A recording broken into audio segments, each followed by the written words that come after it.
Hey, would you like to know how to get perfect bright white and blue sky snow exposures instead of those dark gray ones you're more accustomed to? Well, stay tuned for the Sunny 16 rule. Adorama TV presents You Keep Shooting with Bryan Peterson, where you'll learn unique and creative techniques that will elevate your photography skills. I don't know of any exposure challenge that is more greater than when shooting in the snow on a sunny day. Yet I also have one of the simplest of solutions on how you can every single time get a correct exposure and always record blue sky and white snow. It's real simple, and it's simply called this: the Sunny 16 rule. It's been around for over 50 years. Hi, I'm Bryan Peterson, and you are watching Adorama TV. I'm here along Chicago's Lakeshore Drive, following another day of snow. Late afternoon, we've got, as you can clearly see, some wonderful long shadows. This is a strong indication that this is a front-lit scene. How do we expose for this?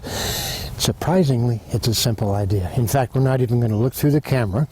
What we're going to simply do is set an aperture of 16 and set my ISO to 200, and subsequently set my shutter speed also at a 200. Again, I'm not looking through the camera. I don't need to look through the camera because I know mathematically the calculations that were done 50 years ago about exposure without benefit of a light meter still apply today. The Sunny 16 rule simply means this: when the aperture is at 16, the correct exposure for a front lit or a side lit scene on a sunny day, that's why they call it the Sunny 16 rule, the exposure is the same shutter speed of the ISO. 200 ISO, f16, front lit scene, 200th of a second, correct exposure. Again, I'm not going to look at the meter. You be the judge. Take a look. I line this up using the shadow of the tree as a wonderful leading line. Take a look at that photograph. It's a perfect spot-on exposure. Hi, this is Bryan Peterson, inviting you to check out Adorama's latest contest. This could be your chance to win some great prizes. Now in this case, I'm going to shoot an actual exposure based on what the meter is going to guide me to be as a correct exposure. So I'm going to, again, shoot f16, and I'm going to adjust my shutter speed until my meter says correct exposure, which is at a 640th of a second. Take a look at that shot. Clearly, it's way too dark.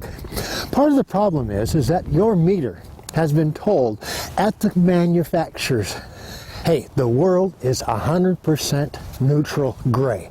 So the meter thinks everything should be gray. Subsequently, it takes colors like bright white and it makes them gray. That's what it's taught to do. The same thing happens when it shoots subjects like a black cat.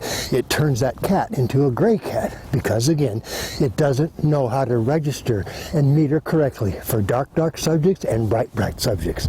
Gray is what you'll always get. How do you get around that? The Sunny 16 formula.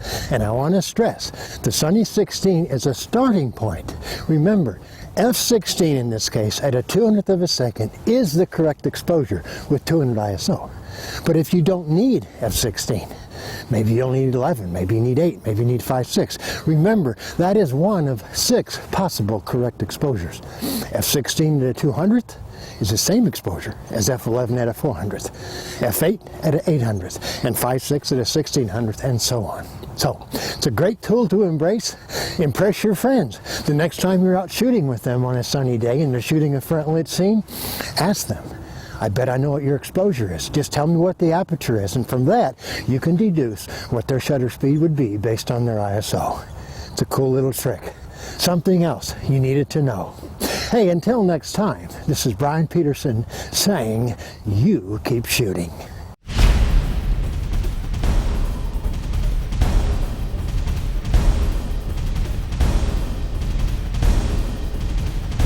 Do you want great-looking prints at low cost? Be sure to visit our easy-to-use online printing service. Adorama Pix has professionals who treat your images with the utmost care that you can count on. For a quick turnaround on photos, cards, or albums, use AdoramaPix.com.